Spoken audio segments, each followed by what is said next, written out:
Bom dia a todos. Nós vamos começar agora então o nosso primeiro painel e as palestrantes que eu vou fazer a apresentação daqui a alguns instantes. Mas antes disso eu gostaria de dizer o seguinte: eu fui convidado gentilmente pelo professor Antônio Carlos da Ponte e pela assessoria da escola para presidir essa mesa, não é? É uma temeridade colocar na frente de um professor, né, um microfone e pedir para ele presidir a mesa. Porque a possibilidade de tomar posse do microfone por muito tempo é enorme. Mas como eu sou uma pessoa responsável, então eu vou me limitar à função de presidência e de apresentação das colegas. Mas antes de tudo eu gostaria de rapidamente dizer o seguinte: eu queria agradecer ao professor da Ponte, que é meu amigo de longa data, e queria também deixar consignado aqui a admiração pelo trabalho que vem sendo desenvolvido pela escola e que já foi enaltecido aqui no início da nossa reunião, pela interiorização e internacionalização da nossa escola.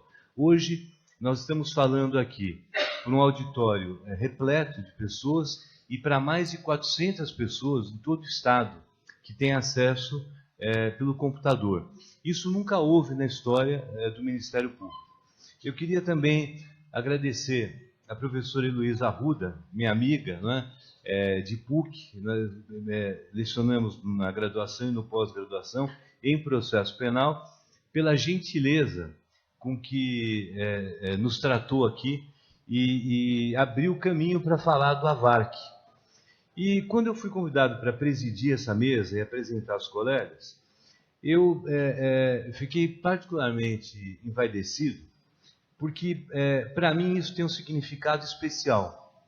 E um significado especial sob dúplice aspecto. Em primeiro lugar, porque eu fui convidado a integrar esse projeto AVARC no seu nascimento, na sua origem, né? Embora as idealizadoras estejam aqui ao meu lado e vão discorrer sobre ele. Então esse é um aspecto importante. Aliás, três aspectos. O segundo aspecto que me parece fundamental. Eu, quando fui convidado para participar deste projeto, fiquei particularmente empolgado, porque ele representa o Ministério Público do século XXI. Hoje em dia nós estamos no século XXI e o Ministério Público atua como atuava na década de 40. E o AVARC é um projeto piloto que demonstra o que se espera do Ministério Público no século XXI. Um modelo de atuação em agência, interdependente, interdisciplinar, em rede, com critérios de jurimetria, levantamento de dados. Tudo isso, esse projeto piloto do AVARC, além da preocupação especial com o papel da vítima, irá proporcionar. E um terceiro aspecto que está ligado intimamente ao Ministério Público, à Escola Superior do Ministério Público e à academia. Talvez vocês não saibam que esse projeto ele surgiu originariamente no campo acadêmico. É o projeto de pesquisa de mestrado que vai ser desenvolvido, está sendo desenvolvido pela doutora Fabíola Moran Falopa, na Pontifícia Universidade Católica de São Paulo, sob orientação do professor Antônio Carlos da Ponte. Isso é importante, não só pelo que a professora Heloísa falou agora há pouco, que toda mudança ela demanda estudo, mas é importante também, e principalmente, porque reaproxima o Ministério Público da universidade. Há tempos, há muitos anos, quando eu comecei a lecionar, quando se falava em Ministério Público, os olhos dos alunos brilhavam pela instituição, porque o Ministério Público era uma instituição, era e continua sendo empolgante e proativa. Isso em algum momento se perdeu, não por conta do MP, mas por conta do próprio descrédito na nossa justiça. E essa retomada, ela fica muito clara agora, com projetos como esse, que são fundamentais para a academia, e essa interligação, essa interseção entre o aspecto empírico, a aplicação prática, concreta, nos processos criminais e os estudos acadêmicos que são fundamentais. E quando nós falamos de estudo acadêmico, nós estamos dentro do ambiente propício para isso, porque aqui é a escola superior do Ministério Público. Os estudos desenvolvidos aqui no âmbito científico acadêmico sempre terão e têm alguma concreção. Então, eu gostaria de apenas fazer esse destaque e, sem mais delongas, apresentar aos colegas Celeste Leite dos Santos, que é promotora de justiça aqui no Ministério Público do Estado de São Paulo, uma das idealizadoras do AVARC, diretora da Mulher da Associação do Ministério Público de São Paulo, membro eleito da CONEP, o Conselho de Estudos e Políticas Institucionais do Ministério Público, doutor em Direito Civil pela Universidade de São Paulo, especialista em Direito Penal e Econômico pela Universidade de Coimbra e membro de conselhos editoriais, incluindo a revista do Instituto Brasileiro de Ciências Criminais. A doutora Fabíola Moran Falopa, promotora de justiça do Ministério Público de São Paulo, também uma das grandes idealizadoras do AVARC, segunda tesoureira da Associação Paulista do Ministério Público e mestranda em Direito Penal na Pontifícia Universidade Católica aqui de São Paulo, sob a orientação do professor associado, professor doutor Antônio Carlos da Ponte. As colegas Celeste e Fabíola poderiam ficar nas suas promotorias criminais na Barra Funda, que já não é pouca coisa, porque o trabalho lá não é pouco, e eles poderiam ficar acomodadas lá, cuidando dos seus inquéritos, dos seus processos. Mas elas não se satisfizeram com isso. Elas foram além. Elas mostraram a verdadeira face do Ministério Público, que é um Ministério Público proativo, é aquele Ministério Público que não se contenta em ficar preso ao seu gabinete. E elas procuraram uma boa dor de cabeça, no sentido positivo mesmo, uma boa dor de cabeça, porque resolveram criar um projeto piloto que começou com muita timidez e em pouco tempo já vem se expandindo em todo o Estado e, para nossa grata satisfação, vem sendo acolhido em vários estados da Federação. Então, o que vocês vão ouvir aqui é algo que surgiu pequeno, ainda é pequeno, mas que já tem tido uma grande visibilidade em todo o Brasil e com resultados concretos. Então, elas já vão poder falar de algo que é novo, mas que já está apresentando os resultados. Então, sem mais delongas, né, eu passo a palavra à professora Fabíola Moura Falopa para desenvolver as suas considerações sobre o nosso AVARC. Está funcionando aqui? Sim. Muito obrigada, Pedro. Vou até tirar aqui, porque eu não consigo falar parada. Né? Meu nome é Fabíola Moran Falopa, eu sou promotora de justiça, uma das idealizadoras do AVARC. Eu gostaria, inicialmente, de dar muito bom dia para todos e agradecer o interesse na temática. E, antes de entrar no assunto, em especial, fazer 3 agradecimentos aqui. Esses agradecimentos vão para pessoas que acreditaram na ideia do AVARC, nos incentivaram e nos auxiliaram, porque acreditam, sobretudo, na possibilidade da construção de um Ministério Público diferente, de um Ministério Público mais resolutivo e mais próximo da sociedade, que é o que todos nós queremos.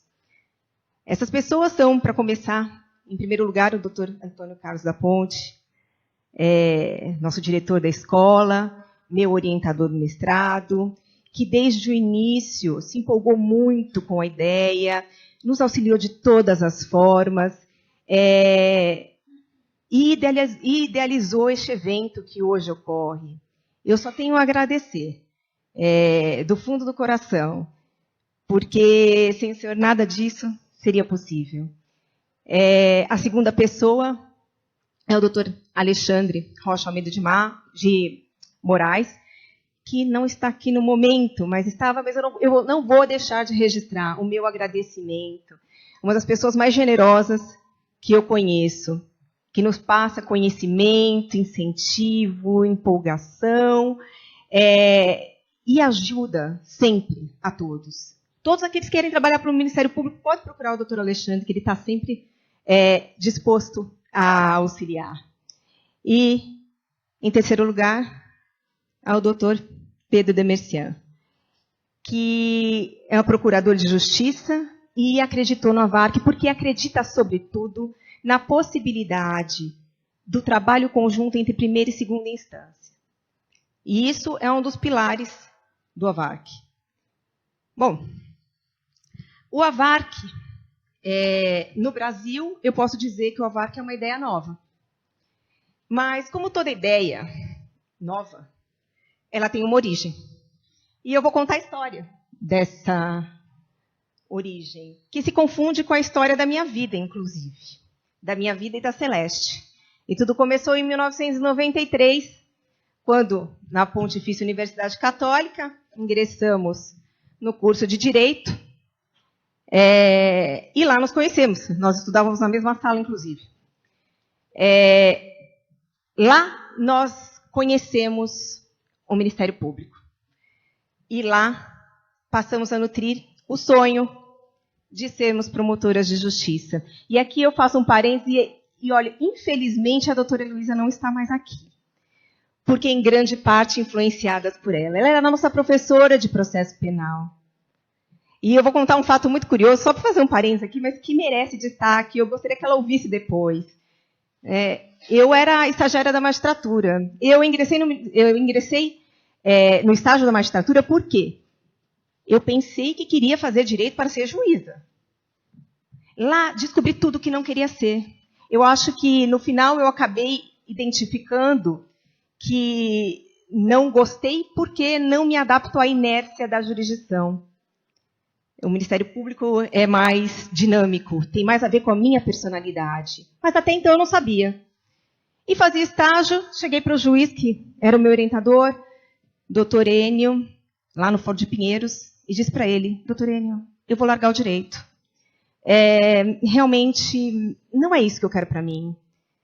E aí ele disse, Fabiola, mas tem tantas outras coisas para fazer dentro do direito, por que uma atitude assim tão radical? E eu disse para ele, olha, eu entrei na faculdade para ser juíza. Quer dizer, eu não gostei, então eu acho que eu vou fazer medicina, falei para ele.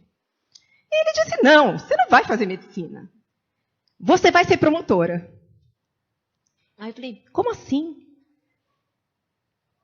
Você vai ser promotora. É o seguinte, ele passou a mão no telefone e telefonou para a doutora Heloísa, na época, promotora do júri lá em Pinheiros. E, Heloísa, olha, eu tenho aqui uma estagiária que prestou o concurso errado, tá? Eu vou mandar lá em cima. Tem júri hoje? Tem? Ah, então estou mandando ela aí. Cheguei, né, com um pouco de ceticismo, pensando, é uma tentativa do doutor Enio, vamos lá, né? E assisti um plenário feito pela Heloísa. Eu voltei, olhei para ele e disse, é isso que eu quero ser. E naquele momento eu tive a certeza do que eu queria ser, do que eu queria fazer para o resto da minha vida. Porque a atividade do promotor de justiça é das mais nobres. O que faz um promotor de justiça? Em última análise, tudo que o promotor de justiça faz implica a defesa da sociedade.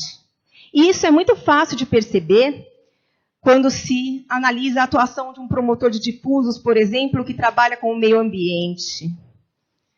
Ele, quando tutela o meio ambiente, ele está cuidando da sociedade. Por quê? Porque cuida da nossa qualidade de vida para esta geração e para as próximas gerações. Nós enxergamos isso também no promotor da infância e da juventude, porque quando ele cuida da infância, da juventude, da criança, do adolescente, ele cuida do nosso futuro. Logo, ele cuida da sociedade. Nós enxergamos também no promotor do patrimônio público, que, com suas ações, busca, muitas vezes, recuperações de ativos, etc. Tudo no maior interesse da sociedade. Mas e o promotor de justiça da área criminal?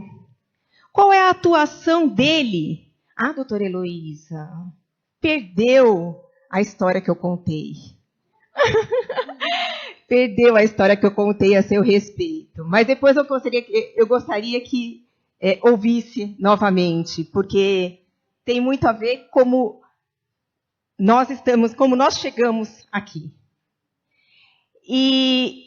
Ai, meu Deus, onde eu estava agora? Ele trabalha na defesa da sociedade, mas o promotor de justiça criminal, como é que ele faz para trabalhar junto à sociedade? Porque a atividade criminal que nós temos hoje, ela é eminentemente reativa. Ela trabalha com uma equação muito simples que eu vou passar daqui a pouco. Mas para responder qual é a atividade do promotor criminal junto à sociedade, primeiro eu vou fazer uma pergunta. E essa pergunta é central. E é sobre ela que nós conseguimos desenvolver todo o projeto AVARC. O que é crime? Para todos aqueles que cursaram direito ou têm algum conhecimento de direito penal, vão aprender na faculdade que crime é ofensa a um bem jurídico previsto na norma penal, e ele está previsto na norma penal justamente por ser caro a uma determinada sociedade.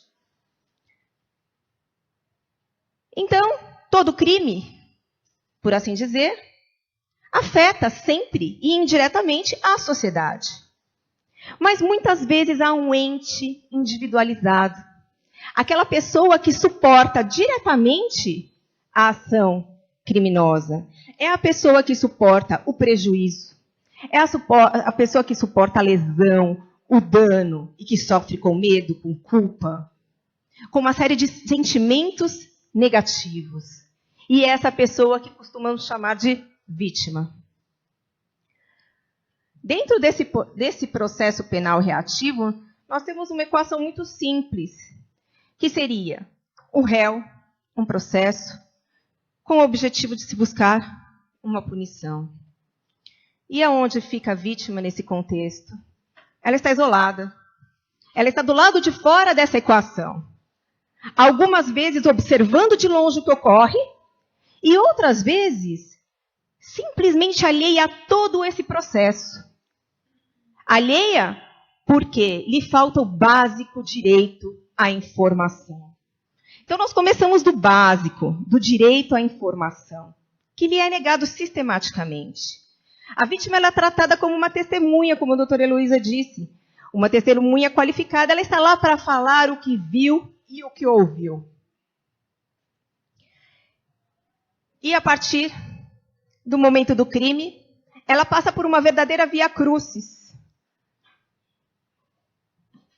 E suporta o que nós denominamos de vitimização secundária, que é a vitimização criada pelo próprio sistema. E ela começa no atendimento na delegacia de polícia. Muitas vezes, para se lavrar um BO ou aguardar a lavratura de um flagrante, se espera por horas para ser atendida. A vítima, por mais das vezes, sequer sabe por quem foi atendida lá. Aliás, a nossa experiência no AVARC tem mostrado com quem que a senhora tratou, com quem que o senhor tratou na delegacia. Ah, eu sei que era uma pessoa lá, mas ela nem me disse quem ela era. Se era delegado, se era investigador. Ela não sabe nem com quem ela falou dentro da delegacia de polícia. Ela não tem informação dos seus direitos. A grande maioria delas, para dizer 99%, sequer sabe que tem direito à reparação do dano, em razão do delito. Ela não tem acesso à justiça. Ou seja, ainda que ela soubesse que pode ingressar como assistente da acusação, ela não tem esse acesso. Se ela quiser fazer, que o faça por conta, risco e suas próprias expensas. Ela suporta, uma vez desvendada a autoria do crime, e que oferecida uma denúncia, se inicia o processo, ela vai ser intimada a comparecer em juízo e lá ela vai suportar longas filas e tempos de espera juntamente com seus próprios com o ofensor e familiares. Ou seja, eu não sei se alguém aqui já experimentou a dura sensação de ser vítima aqui na capital do estado. intimada para comparecer lá no Fórum da Barra Funda, um pouco antes de se iniciar o expediente, nós já enxergamos filas imensas, debaixo de sol, debaixo de chuva. Muitas vezes as pessoas acompanhadas de crianças pequenas na frente do fórum. São filas longas, demoradas. E muitas vezes a vítima se vê próxima do seu ofensor, próxima dos familiares do seu ofensor. E não é anormal ouvirmos histórias de constrangimento e até mesmo de ameaças durante essas filas. Ainda que haja a separação da vítima e de testemunhas e réu lá dentro do fórum, nós temos essa fila lá na frente. E eu chamo essa fila de máquina de moer gente, porque não existe nada mais terrível do que ela. E aí, uma vez que ela consegue ingressar no fórum, ela aguarda a sua audiência, muitas vezes que se inicia com certo atraso.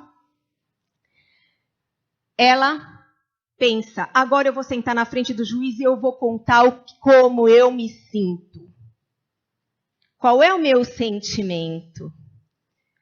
Mas, lembrando que ela é apenas uma testemunha qualificada, ela só está lá para falar sobre o que viu e ouviu. Ela vai tentar falar sobre os seus sentimentos, mas muitas das vezes, por mais das vezes, não lhe vai ser oportunizado esse direito. E tudo, como se tudo isso já não fosse o suficiente, nós temos ainda a questão da vitimização terciária, que é a estigmatização da vítima no próprio meio em que ela vive, em função do crime. E isso é muito comum e é muito claro, muito perceptível no caso dos crimes sexuais. Antes de começarmos a elaborar o projeto em si, nós perguntamos a muitas de nossas vítimas, como é que você se vê, como é que você se sentiu após o crime? E, invariavelmente, recebemos as seguintes respostas. Ela se sente como uma pessoa que sofreu dano. E esse dano pode ser psíquico, pode ser material. O projeto AVARC não distingue. E, aliás, ele prioriza a reparação do dano, quer o dano material, quer o dano psíquico. Ela se sente como uma pessoa que sofreu a humilhação. E isso é muito natural após o crime.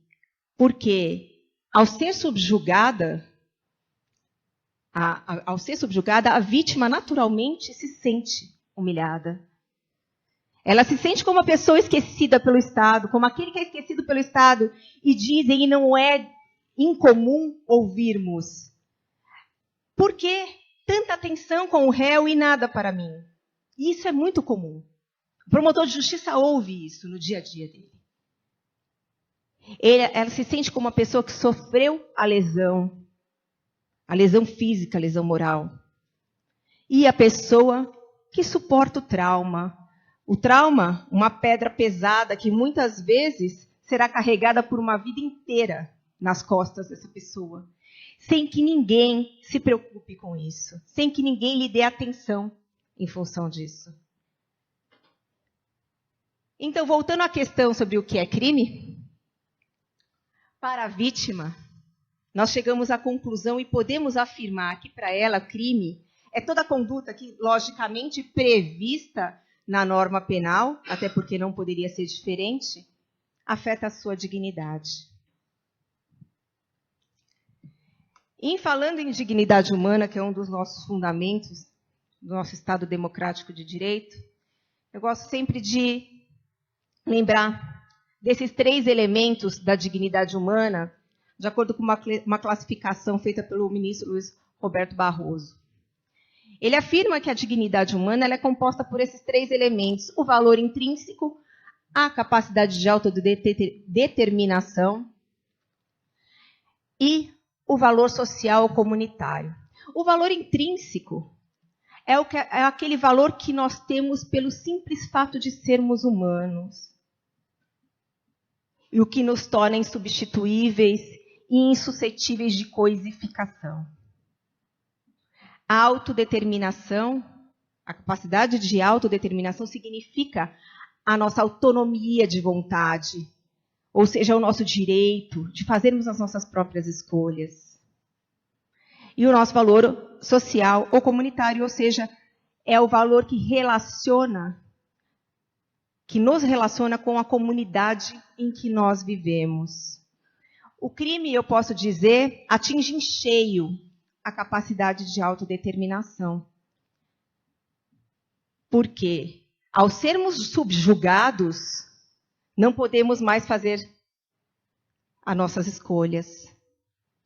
Ou seja, a vontade da vítima, no caso do crime, ela é substituída pela vontade do seu ofensor. E isso gera uma ferida emocional, que o nosso cérebro se reconhece da mesma forma de que uma ferida física. O AVARC se propõe a trabalhar com isso também. É por isso que todo aquele que cuida de vítima deve exercer o máximo da empatia. E quando eu digo empatia, eu não falo simplesmente na simpatia ou compaixão, mas na capacidade real e genuína de entendimento desses sentimentos negativos que afloram na vítima após o crime. Então, se nós pudéssemos falar do AVARC, que o AVARC é constituído sob 2 pilares principais, os 2 pilares do AVARC seriam dignidade e empatia. É com isso que o AVARC trabalha, na construção de uma doutrina de proteção integral à vítima. Nós procuramos dar à vítima, de acordo com uma sistematização de atendimento, uma proteção que se reputa integral. Agora eu ingressarei propriamente na parte das diretrizes do AVARC, propriamente ditas. E para cada uma delas, nós temos uma sistematização e um método de trabalho bastante próprios. Nossa primeira diretriz é a reparação do dano. A reparação do dano é importantíssima para o processo de cura da vítima.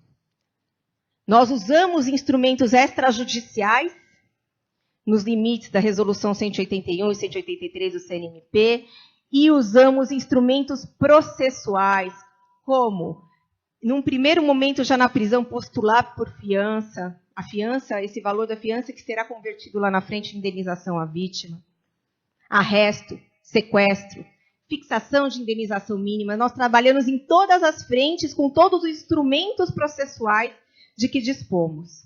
A parte extrajudicial, a doutora Celeste vai cuidar de maneira mais detalhada, por isso eu só estou dando uma ideia geral neste primeiro momento. Ainda, antes de começar essa segunda diretriz, eu lembrei uma coisa muito importante, que para a reparação do dano, o AVARC reputa importantíssimo um primeiro contato com a vítima. Então, o caso chega na nossa mesa, nós entramos em contato com a vítima, seja por telefonema, seja por carta, seja por e-mail, e nos colocamos à disposição da vítima. Nós abrimos as portas do Ministério Público e dizemos, aqui você pode contar com alguém. Buscamos, nesse primeiro contato, uma aproximação com a vítima e também a quantificação do dano sofrido. E é aí que nós começamos a trabalhar nessa reparação do dano. A segunda diretriz seria a criação de centrais de atendimento às vítimas. É nesse contexto que nós podemos falar no trabalho em agências, a cooperação sistemática entre primeira e segunda instância, o atendimento multidisciplinar na cura do trauma. Inclusive, nós temos parceria com o CRAVE para o atendimento psicossocial e, dentro de outros instrumentos que nós dispomos, que nós conseguimos aprender, inclusive no exterior, nós conseguimos dar o máximo de cuidado para a vítima. O direito à informação. Esse é um dos direitos mais importantes. Na verdade, é com essa informação que nós pretendemos trazer a vítima mais próxima daquela equação. para que ela não fique totalmente alheia ao processo.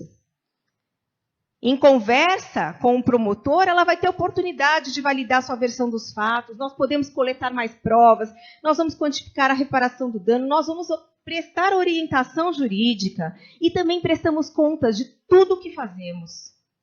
Nós enviamos cópias de nossas peças e, ao final do atendimento, inclusive, solicitamos avaliação do nosso atendimento, de tudo que foi feito, de tudo que foi disponibilizado.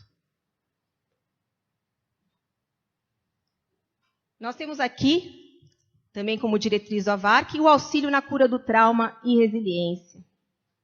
Nós fazemos metodologias como STAR, que é Strategies for Trauma Awareness and Resilience, que nós recentemente te trouxemos dos Estados Unidos, e que a doutora Celeste depois vai se aprofundar um pouco mais.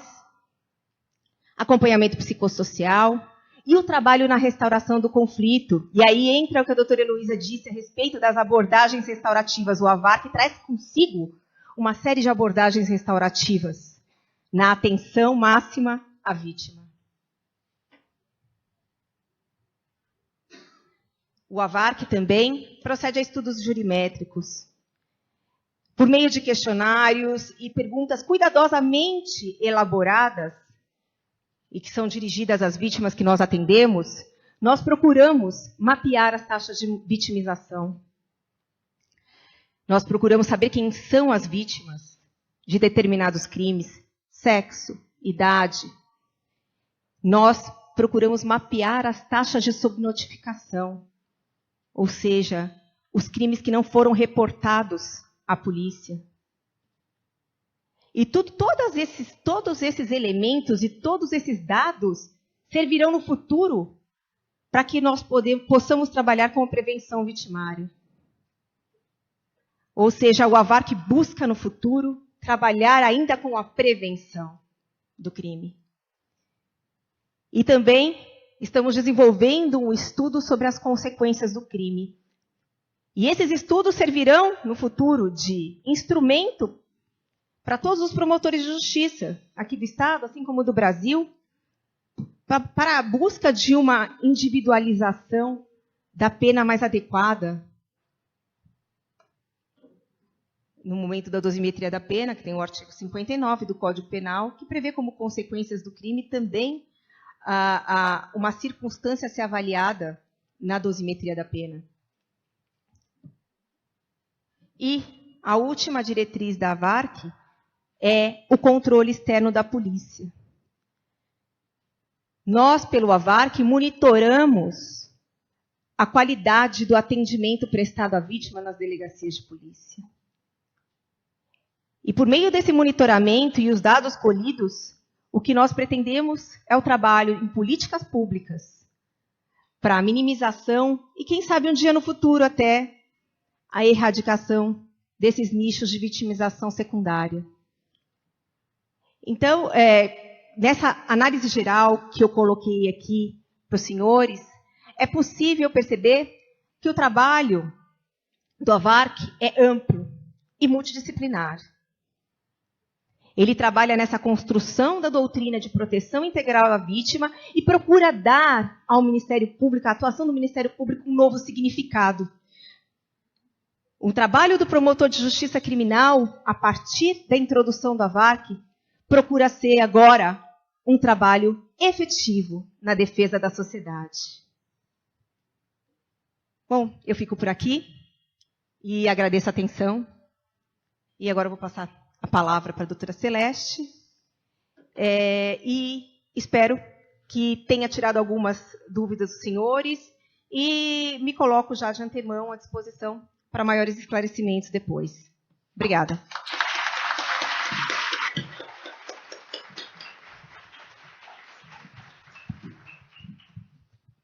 Obrigado, doutora Fabíola. Eu passo a palavra à doutora Celeste.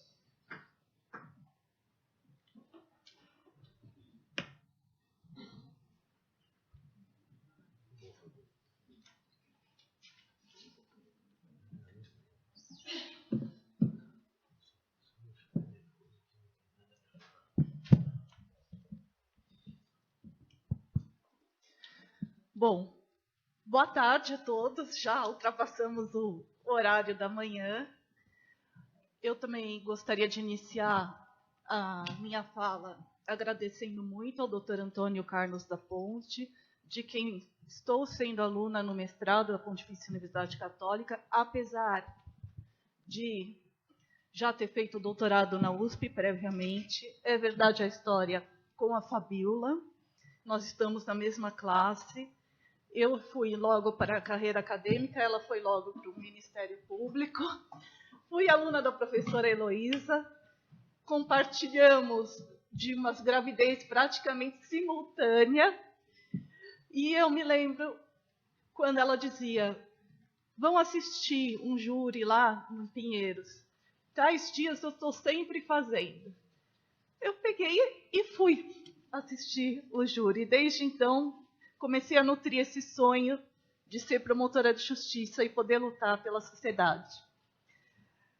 E eu também gostaria de agradecer a equipe do Agavarc, que está aqui presente, especialmente a Luciana Silva Santos e a Alvina, que me ajudaram e me ajudam muito no acolhimento às vítimas. Nós trabalhamos também com voluntários.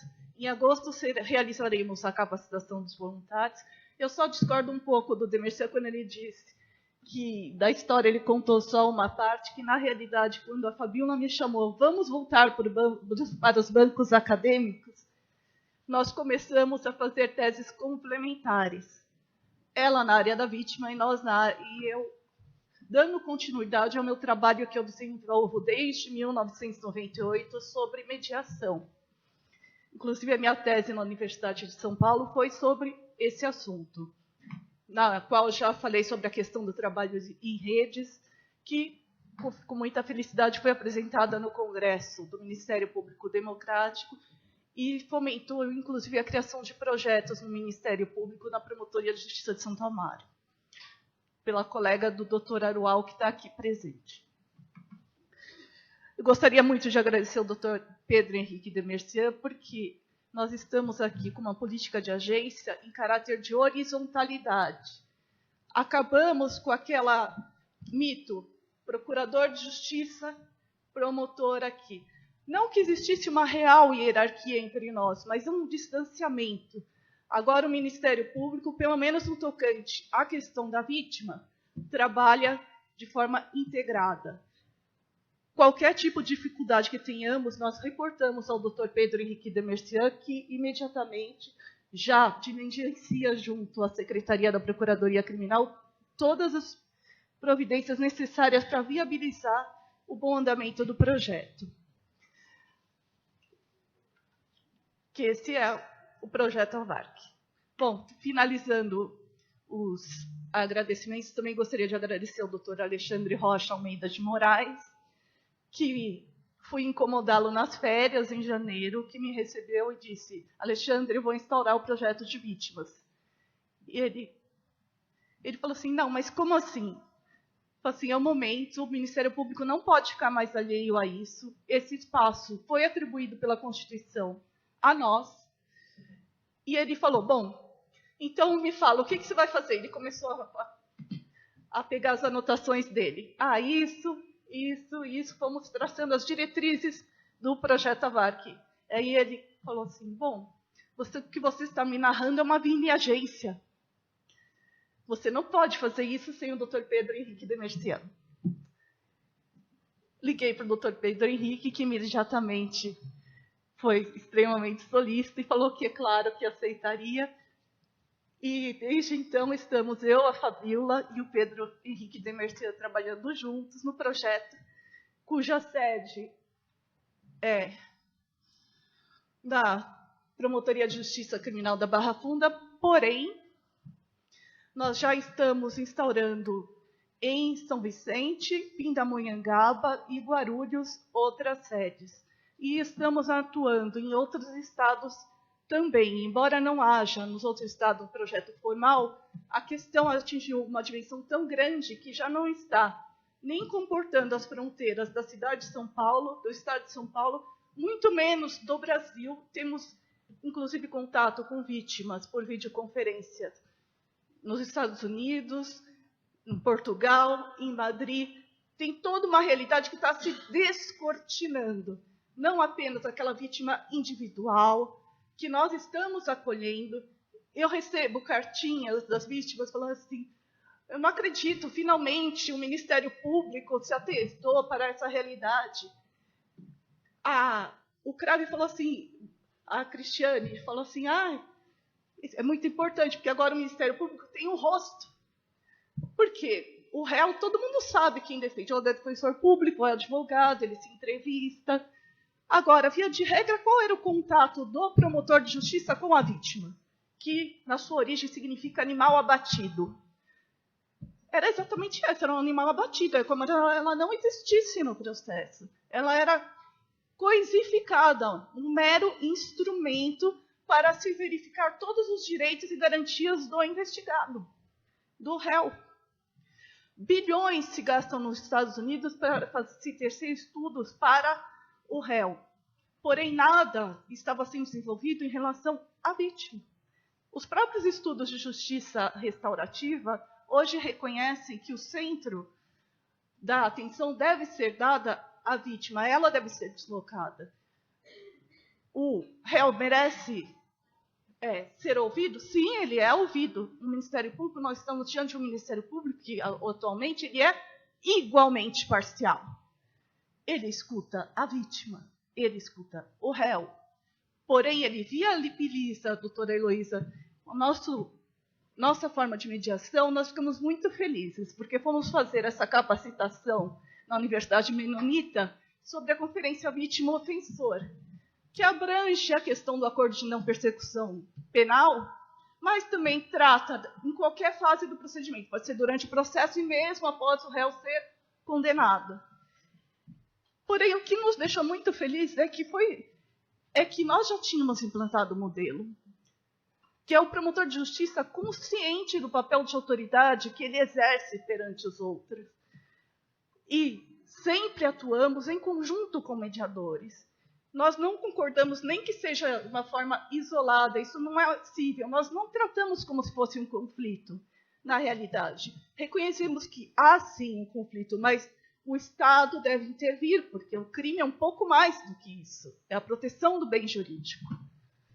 A doutora Fabiola ela já mostrou brevemente as diretrizes do projeto AVARC. A reparação do dano abrange não só a reparação do dano material, psicológica, mas todos os aspectos do dano. 85% das vítimas sabem o que elas querem como forma de serem recompensadas. Sabem o que elas querem para poder curar a ferida que surgiu com a prática do crime praticado. Porém, ela nunca é ouvida. Nós acolhemos a resolução da ONU, da questão do direito à informação da vítima. Então, a vítima, em qualquer momento, ela nos liga, ela é ouvida, ela é atendida pelo promotor de justiça. Excepcionalmente, ela pode encaminhar e-mails enquanto nós estamos em audiência, mas que a Alvina imediatamente já me reporta e eu já retorno tanto o e-mail quanto a ligação. Nós temos um promotor de justiça que não é... Voltou tudo?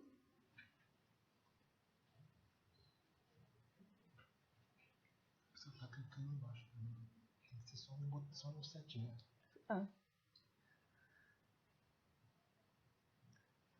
Vamos lá.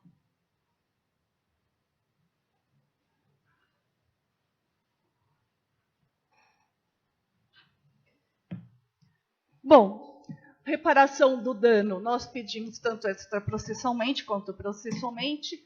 No âmbito extraprocessual, o ofensor ele tem que estar disposto a se autorresponsabilizar. Se ele não está disposto a se autorresponsabilizar, não há como percorrer esse caminho, que inclusive é um dos princípios da justiça restaurativa. O segundo princípio é a reparação do dano, e o terceiro seria a reinserção social do ofensor. Nós sabemos que em neurociências, atualmente se fala muito em neurogênese, que acreditava-se no passado que as pessoas elas não podiam mudar, elas já nasciam com aquela quantidade de neurônios prontas, e não tinha a capacidade de desenvolver a empatia, que a empatia, que ela se situa na nossa amígdala, aqui na parte posterior do cérebro.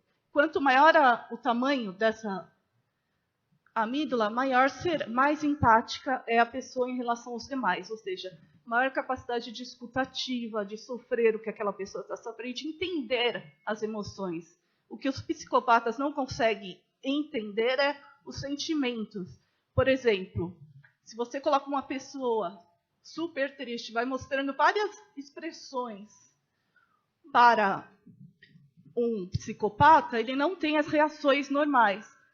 Uma pessoa triste causa em qualquer pessoa normal que assista esse quadro taquicardia, sudorese. O psicopata não tem esse tipo de reação. Então, nós estamos integrando não só essa questão do atendimento multidisciplinar da vítima, mas nós precisamos modernizar totalmente o nosso processo penal. A regra deve ser a videoconferência para tudo, não apenas para o ofensor.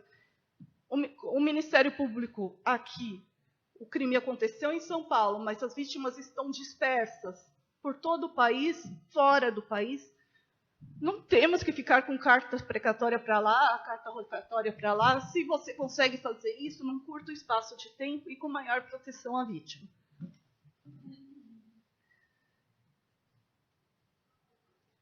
Bom, eu não sei mexer nesse negócio. Não vai? Eu acho que você tem que colocar visualização de tela. Eu não sei disso. Questão auxílio à vítima.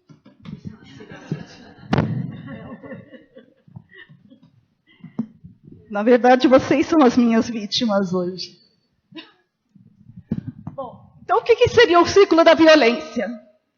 Nós temos 2 ciclos. Eu estava achando mesmo que a minha voz não estava saindo nesse microfone. Nós temos 2 fenômenos. A vítima, ela passa por um ciclo de vitimização, como a doutora Fabiola nos introduziu, que dá uma série de sentimentos. Ela sente humilhação, ela se sente oprimida, ela é vítima de bullying. Agora, a parte que não contaram, que o que perpetua na nossa sociedade gera mais violência e mais reincidência, seria justamente que não curar esse ciclo da violência faz com que todos nós nos transformemos em agressores. Por isso que nós temos os 2 fenômenos. Um se chama acting in, ou seja, é todo o fenômeno percorrido pela vítima. Em dado momento, ela deixa de ser vítima. Todos nós somos ofensores também. Todos nós carregamos os nossos preconceitos. Todos nós temos estereótipos. É inerente ao ser humano. Você categoriza as pessoas altas, magras, gordas, brancas, negras, indígenas, asiáticas. A questão é que essa redução a uma estereotipização gera mais violência na sociedade. Quando as pessoas começam a se fechar em grupos, por exemplo, vamos fazer ode ao nacionalismo. A favor da bandeira, a favor de não sei o quê. Isso começa a gerar ódio na sociedade. E você sai do ciclo da vitimização no acting in e passa a entrar no acting out. Você passa você mesmo a ser o ofensor e, portanto, o gerador de mais violência.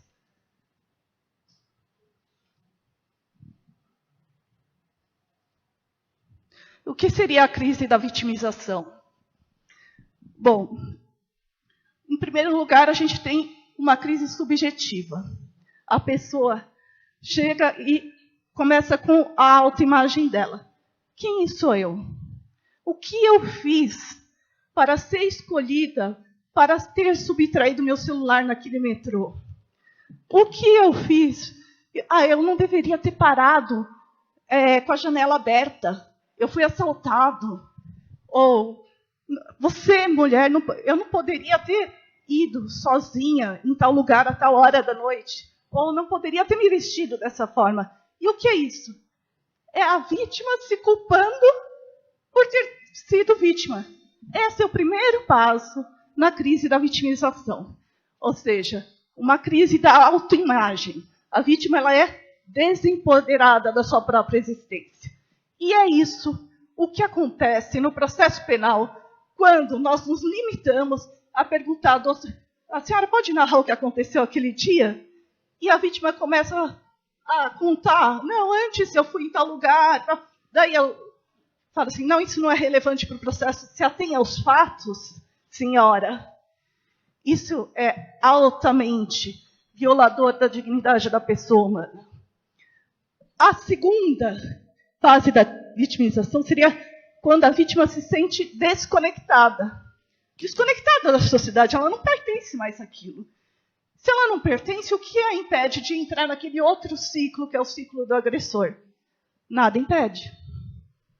E a terceira, o significado. Bom, a impunidade é a regra, todo mundo rouba, todo mundo é corrupto, então nada mais tem sentido.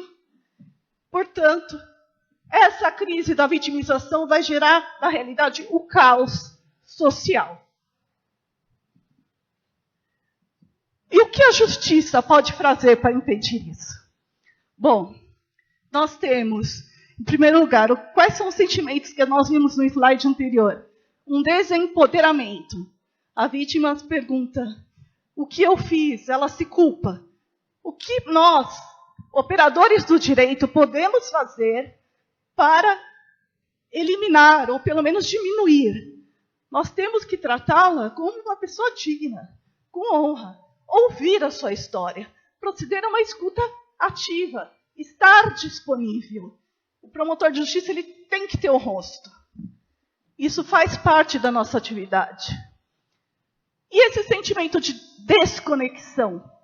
Bom, ela não se sente mais pertencente a nada. Aquele grupo já não a identifica, ela é vítima de assédio moral, muitas vezes até organizacional, e vai tendo uma série de... vai tendo depressão, estresse, se desconecta da sociedade. Como nós vamos reconectá-la à sociedade? Isso a gente vai fazer por intermédio da técnica do STAR. E não é preciso ser psicólogo para aplicar essa técnica. Na verdade, eu, a doutora Fabíola e o doutor Pedro, iremos fazer uma capacitação para o projeto AVARC em agosto e futuramente iremos divulgá-la para os voluntários do projeto. E a última questão da justiça, nós passamos da desordem. Toda a vida daquela pessoa passou a perdeu o sentido, para ter um significado. Teve uma vítima que eu atendi na promotoria de justiça que no final ela pegou e falou assim: mas eu não posso ser voluntária desse projeto. Eu queria tanto ajudar outras vítimas. Só que essa realidade, corpo a corpo, nós temos que dimensioná-la do que está acontecendo nas redes sociais. O mesmo atendimento que eu fiz pessoalmente naquela pessoa, existem inúmeros grupos de vítimas que se autoajudam e que se multiplicam e que não têm um canal, um local para chegar às suas insatisfações. Para quem eu vou reportar o que eu estou sentindo? Que não é só pagar R$100 pelo celular quebrado. Não é só isso que a vítima espera.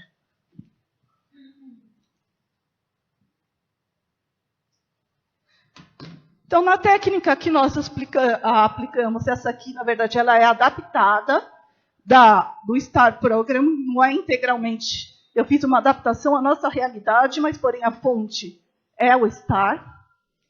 Então, nós temos o ciclo do agressor e a experiência traumática. E esses ciclos, eles se interpenetram e se cruzam. As linhas são pontilhadas, porque a qualquer momento a vítima ela pode escolher sair daquele ciclo e ingressar no processo de cura. Para isso, são feitas fases. As técnicas eu não vou poder, devido ao tempo, discorrer agora, mas eu vou dar uma rápida visão para os senhores. Nós temos basicamente 4 fases que a vítima deve percorrer para a obtenção da sua cura. O trauma vem de trauma, é ferida. você tem um braço quebrado, o seu corpo, ele demora um tempo até recuperar. É a mesma coisa para a ferida psicológica, para a ferida emocional. Nós precisamos permitir que o nosso corpo tenha o tempo dele e se recupere.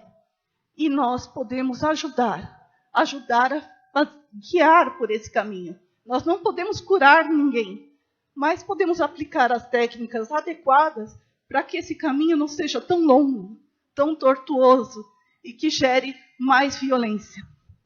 E nós temos, então, 4 espaços ou locais de fala que nós podemos dizer. A primeira estaria na verdade, que a pessoa percorre desde o luto, que perdeu a pessoa, até aceitar tudo o que aconteceu, até chegar ao que ela realmente fala assim, não, qual é realmente a verdade? Depois nós temos o caminho da misericórdia, da justiça, da paz. Percorridos todos esses caminhos, aí, doutora Heloísa, nós vamos poder dizer realmente uma possibilidade de reconciliação. Porém, sem que seja aplicada todas essas técnicas na fase extrajudicial, nós não podemos partir direto e falar assim, não, vai pagar R$100 pelo vidro do celular quebrado.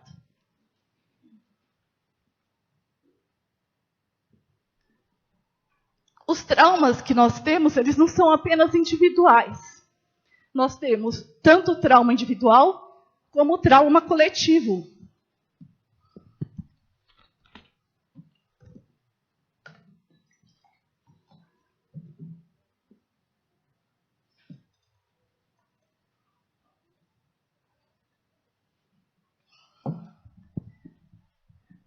Um exemplo de trauma coletivo.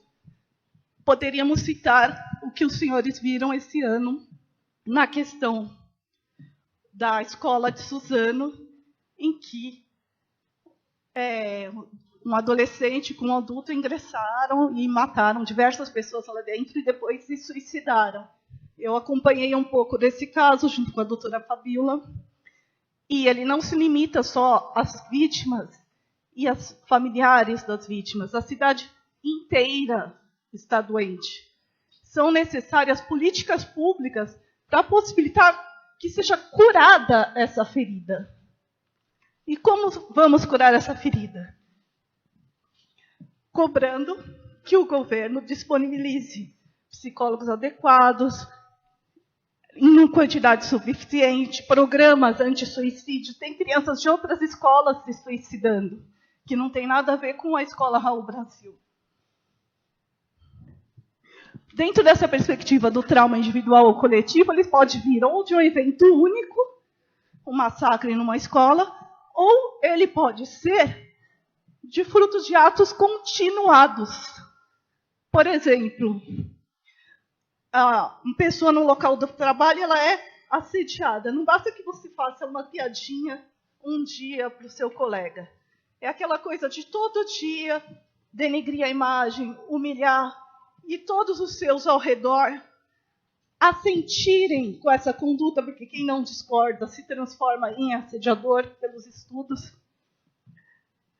E tudo isso vai gerar o quê? Um dano psíquico, que é lesão corporal. Pode ser leve, grave ou gravíssima. Porque o artigo 129 do Código Penal ele estabelece ofender a integridade corporal ou a saúde de outrem. E a saúde, de acordo com a Organização Mundial de Saúde, é o estado de completo bem-estar físico, psíquico e social. E as próprias declarações das vítimas que a doutora Heloísa mostrou de manhã denotam que nós temos que nos atentar para essa questão atinente aos danos psicológicos.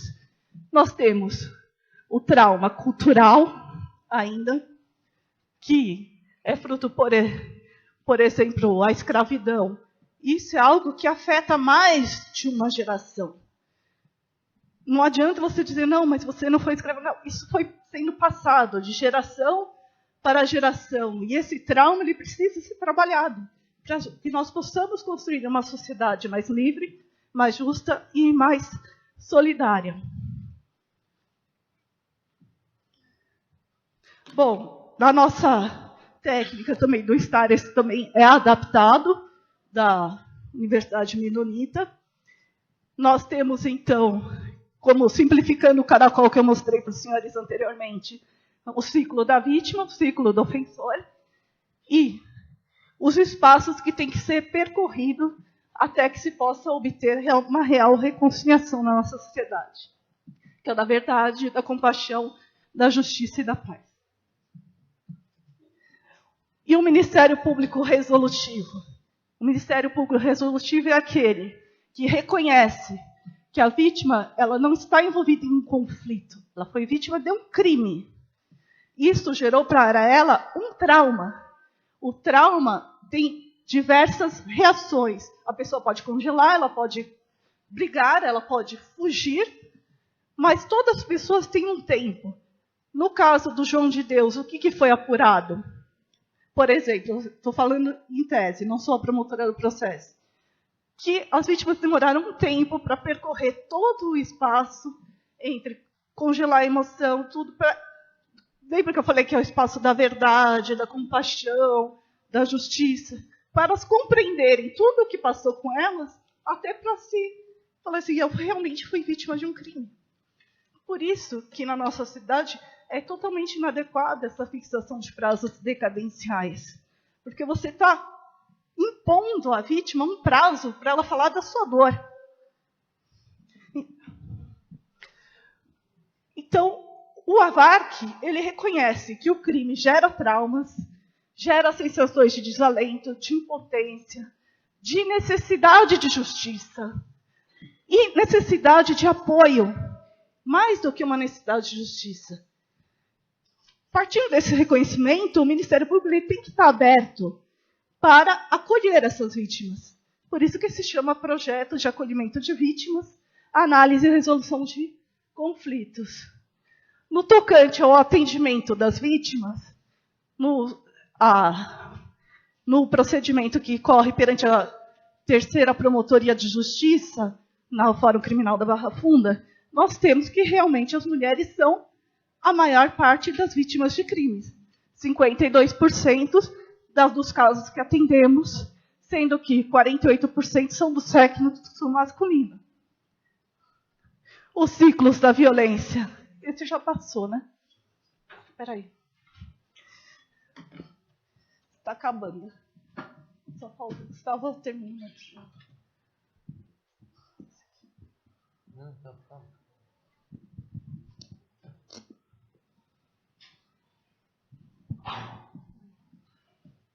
Bom, e que projeto é esse que só recebe informações e não se autoanalisa?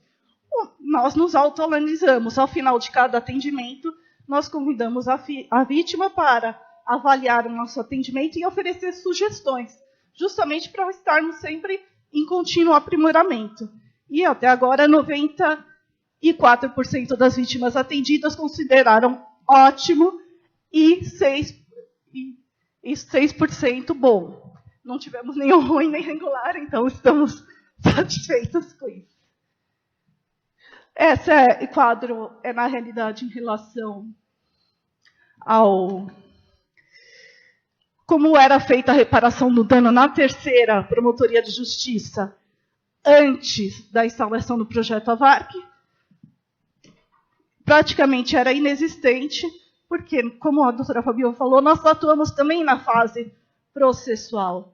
Então, nós não precisamos que a vítima se habilite, doutora Heloísa, para dizer que ela tem que ser indenizada. Nós já buscamos isso desde um princípio. Chamamos a vítima, aplicamos o questionário, pegamos toda a documentação, verificamos se é caso de encaminhar para a mediação penal, ou se iremos seguir com o processo, por exemplo, casos de criminosos habituais, ou que possa, de alguma forma, causar risco à segurança da vítima. E nós estamos numa linha ascendente de fixação de reparação de danos para as vítimas. Os juízes estão, sim, aderindo. Vamos ver como os nossos tribunais vão se comportar. A Defensoria Pública não está impugnando, recorrendo, dizendo que o réu não tem condições financeiras, mas isso gera outras consequências. Gera consequências, como a doutora Heloísa falou, no SURSI. Gera consequências no livramento condicional. a pessoa que não repara o dano, em regra, ela não pode ter direito a esse benefício. Então, para finalizar, eu queria novamente agradecer a presença de todos, a equipe do AVARC da Terceira Promotoria de Justiça Criminal aqui presente, a minha aluna da PUC, a Isabela, que também é voluntária do projeto, e agora agradecer de corpo presente, assim, a minha imensa gratidão, doutor Antônio Carlos da Ponte, por ter dado essa oportunidade, e tão logo recebeu a portaria de instauração do projeto, já instaurou aqui na Escola Superior do Ministério Público a linha de pesquisa do papel da vítima do processo penal, no qual eu, juntamente com o Alexandre, montamos esse curso de hoje. Agradeço muito a presença de todos.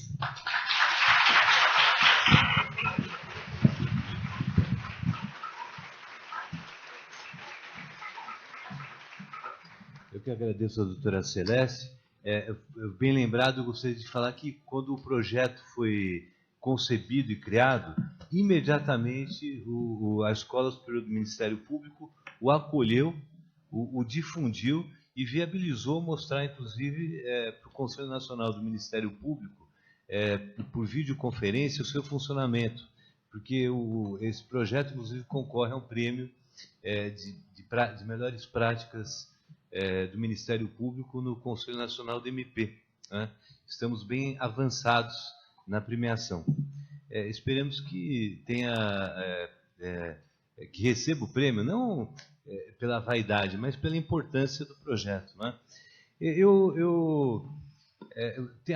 O pessoal pode mandar perguntas pela internet. Eu recebi uma pergunta, depois eu vou abrir para os presentes, se alguém quiser formular alguma indagação.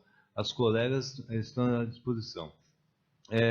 A pergunta que veio de fora aqui é como eu faço para ser voluntária desse projeto. Eu sou de Atibaia, interior de São Paulo, etc. Eu não vou citar o nome na necessidade. O projeto ele tem um site, o avarc.com.br, um site muito bonitinho, bem montado, e um dos tópicos do site é como eu posso ser um voluntário. Então, o modelo é simples, prático, como nós temos procurado fazer. Então, é bem simples mesmo. E agora, os presentes, se alguém tiver alguma dúvida, algum esclarecimento que queira fazer com os colegas, estão à disposição.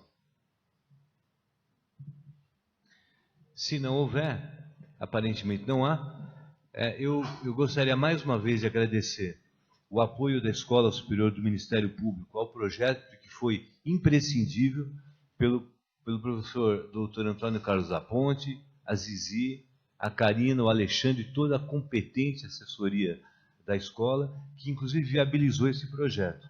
E eu vou aqui imitar a minha querida amiga Heloísa Arruda, e vou antecipar a próxima palestra. A pedidos da coordenação, os trabalhos vão ser retomados a partir das 14 horas, não é? E serão retomados com as palestrantes, as doutoras Anunciata Alves Juliana Anello e Tatiana Moreira Lima. E o tema, a mesa temática será sobre depoimento especial e depoimento sem danos para vítimas de crimes contra a dignidade sexual. Como eu sou muito vaidoso, né, então e muito cabotino, eu queria dizer o seguinte: a doutora Tatiana com certeza fará uma exposição belíssima, mas em relação à Anunciata, isso eu posso assegurar, eu tenho absoluta convicção, porque esse trabalho aqui, que ela vai falar alguns aspectos, foi a dissertação de mestrado com a qual ela foi aprovada na PUC, com uma banca de qualidade. Participaram da banca o professor Antônio Sérgio Coelho e o professor Antônio Carlos da Ponte, e por acaso eu fui o orientador dela, né?